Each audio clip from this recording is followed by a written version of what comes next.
Thank you, my lord. Your exemplary vision has been instrumental in shaping our judicial system. I now humbly request Dr. Mohan Yadav, Honorable Chief Minister of Madhya Pradesh, to please deliver the keynote address.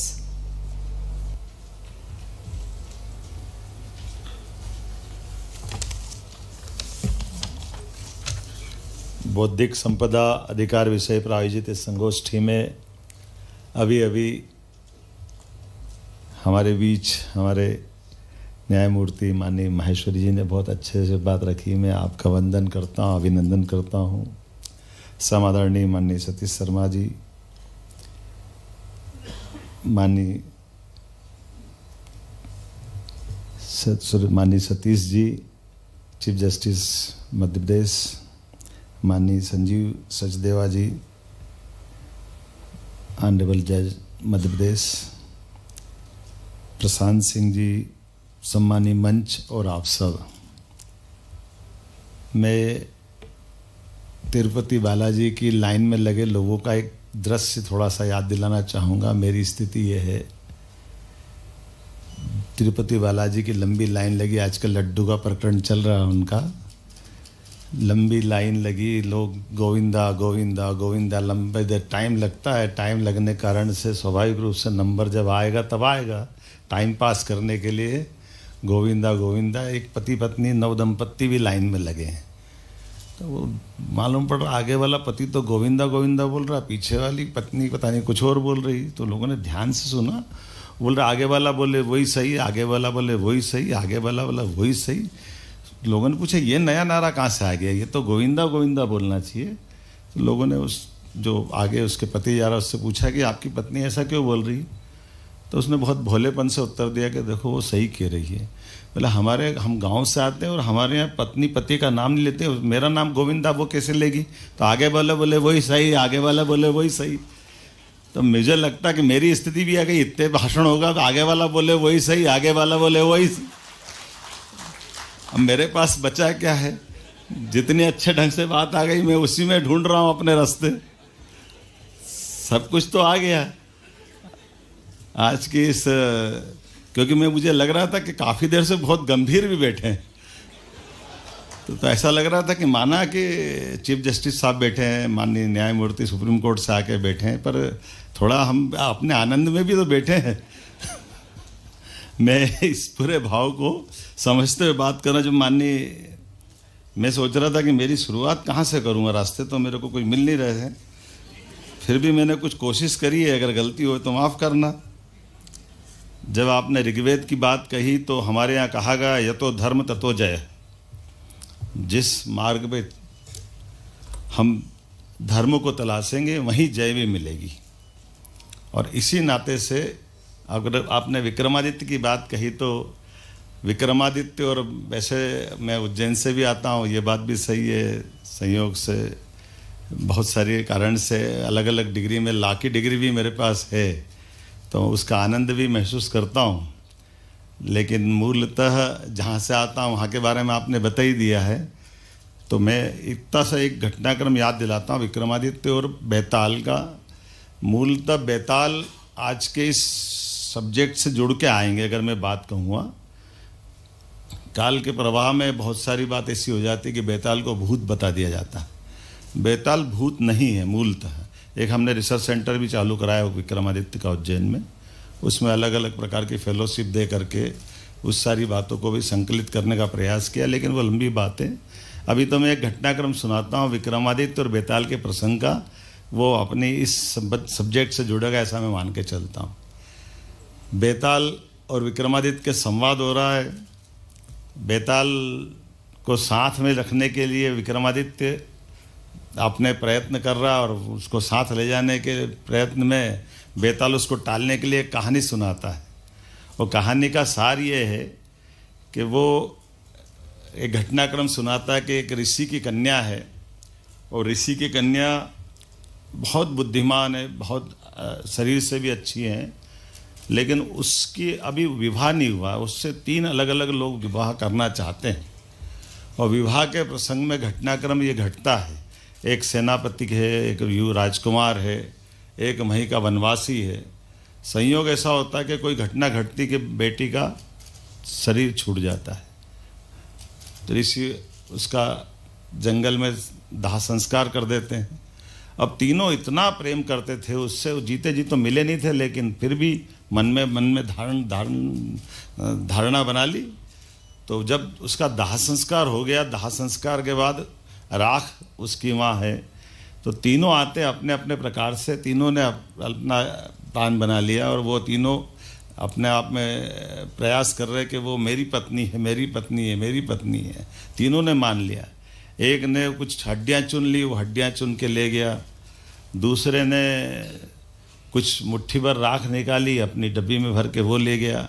तीसरे ने साफ सूफ करके अपनी झोपड़ी में ही बना ली, वो वहीं रहने लग गया। ये घटनाक्रम देख करके विक्रमादित्य से बेताल पूछते कि जरा विक्रम ये बताओ कि इस तीनों में से तीनों ने अपने अपने ढंग से रास्ते चुन लिए हैं, अब ये सही अर्थ में पत्नी किसकी हुई? क्या राख चुनने वाले की? हड्डियाँ ले जा करके उसका, हमारे यहाँ जो श्राद्ध की परंपरा है, दाग देने की परंपरा, नदी में विसर्जित करने की, दूसरे ने नदी में विसर्जित कर दी। तीसरे ने तो एक अपनी झोपड़ी बना करके वहीं रहना चालू कर दिया। तो ये असली में किसकी पत्नी मानी जाएगी? विक्रम अपने ढंग से उत्तर देता है। वो कहता, बेताल तुम्हारा प्रश्न बहुत उलझावा है, लेकिन मैं प्रयास करता हूँ कि मैं सही बताता हूँ। वो उत्तर देते हैं कि देखो, जिसने झोपड़ी बना के रहना चालू करा उसकी तो बेटी हुई, वो अपनी बेटी के रूप में मानेंगे। जिसने उसकी कुछ हड्डियाँ चुन करके दाग दिया वो उसकी बहन हुई, और जिसने अपने साथ रखा वो उसकी पत्नी हुई। ये बौद्धिक संपदा से जुड़ा हुआ मुद्दा है जो कल को हम सबको चुनौती के रूप में आएगा। अलग अलग प्रकार की चुनौतियों में आम तौर पर जब हम अभी न्याय की व्यवस्था को देखते हैं तो वो केवल भौतिक संपदाओं से जुड़ी एक अलग की ढांचे से हम सब चल रहे हैं, लेकिन आने वाले कल में हमको अब इन सभी चुनौतियों से सामना करना पड़ेगा, क्योंकि ये विषय जितना जटिल है उतना ही ज़्यादा जरूरी भी है। केवल जटिलता से छोड़ा नहीं जा सकता। जितनी गंभीरता के साथ इस सत्र का आयोजन करने के बारे में मन बनाया होगा, मैं मान के चलता हूँ आज के इस दौर में उतनी ही ज़्यादा आवश्यकता इस बात की है, क्योंकि अब ये न्याय से जुड़ी हुई बात जब आएगी तो जमीन, व्यापार, धन, तमाम विवादों के हमने निराकरण किए हैं, और उसको करना थोड़ा सा हमारे लिए वो भी कठिन था, लेकिन हमारी न्याय परंपरा से हमारे सभी न्यायालयों ने अपनी अपनी बहुत अच्छी भूमिका अदा की है। लेकिन अब ये 21वीं सदी का समय चल रहा है, नॉलेज सदी भी इसको कहते हैं। ऐसे में स्वाभाविक रूप से वो सारी चुनौतियाँ हमारे बीच आएगी, जो नई रिसर्च, नए आइडिया, नई मेडिसिन के फार्मूले, कहाँ से क्या क्या निकल के आएगा मैं नहीं बता सकता हूँ, लेकिन ये सारी चुनौतियाँ हम सबके सामने आने वाली, और जैसी चुनौतियाँ आएंगी उसमें सबसे बड़ी संपदा ज्ञान संपदा का निर्धारण करना है। और जब ज्ञान संपदा का निर्धारण करने की बात आएगी तो स्वाभाविक रूप से हमको मालूम है कि ये जो विचार हैं, ये रचनात्मक विचारों की धारा कहाँ से निकल आए। आपने बहुत अच्छा वेद परंपरा का उदाहरण दिया है, और ऐसे में हमारे विभिन्न आविष्कार, ये सब बौद्धिक संपदा संबंधित अधिकारों की सुरक्षा के प्रश्न खड़े होंगे, तो स्वाभाविक रूप से इसमें न्यायपालिका पे हमारा वजन बढ़ेगा। और मैं मान के चलता हूँ आज के इस दौर में जब हम अपने इस विकास के तंत्र को देखते हैं, लेकिन मैं धन्यवाद देना चाहूँगा यशस्वी प्रधानमंत्री श्रीमान नरेंद्र मोदी जी को, जिनके कारण से वर्तमान के दौर में पहली बार 2016 में न्याय संपदा की नीति बना करके उनने हमको इस मार्ग पर एक तरह से चलना भी बताया, और सरकार के माध्यम से हमारी लाइन भी डिसाइड की। और हमने सबने देखा काल के प्रभाव में जो कठिन समय गया है, मैं न्यायपालिका को भी धन्यवाद देना चाहूँगा। जब कोविड के कठिन काल में भी हमने आधुनिक समय के साथ चलना सीखा है। इतने कठिन काल में जब सब कुछ ठप हो गया, जान के लाले पड़े थे, लेकिन आपने अपना धर्म निभाया, न्यायालय ने अपनी भूमिका अदा की, और न्याय की उस निर्बाल रूप से बहने वाली गंगा की धारा को बनाए रखा। मैं आप सबको बधाई भी देना चाहूँगा। और बदलते दौर में आज के इस अवसर पर, चूँकि हम सब जानते हैं कि कानून और व्यवस्थाओं के आधार पर चलने वाले शासन तंत्र की कामना करते हैं, तो स्वाभाविक रूप से कानून के लिए, कानून की व्यवस्थाओं के लिए जहाँ जहाँ जो ज़रूरत पड़ेगी, सरकार के मुखिया होने के नाते से मैं आपके साथ कदम से कदम मिला के खड़ा हूँ। निश्चित रूप से मैं आश्वस्त करता हूँ आज के इस सत्र के साथ, जब आप 2 दिन में अपने में उज्जैन का एक विशेष कारण भी है, वो अमृत मंथन की नगरी भी है, तो आपके विचारों के अमृत मंथन से जो कुछ निष्कर्ष निकलेगा, निश्चित रूप से सरकार, हम और आप मिलकर के मध्य प्रदेश के परिप्रेक्ष्य में हम वो व्यवस्था बनाने का प्रयास करेंगे जिन व्यवस्थाओं की यहाँ के विचारों के बाद ज़रूरत पड़ेगी।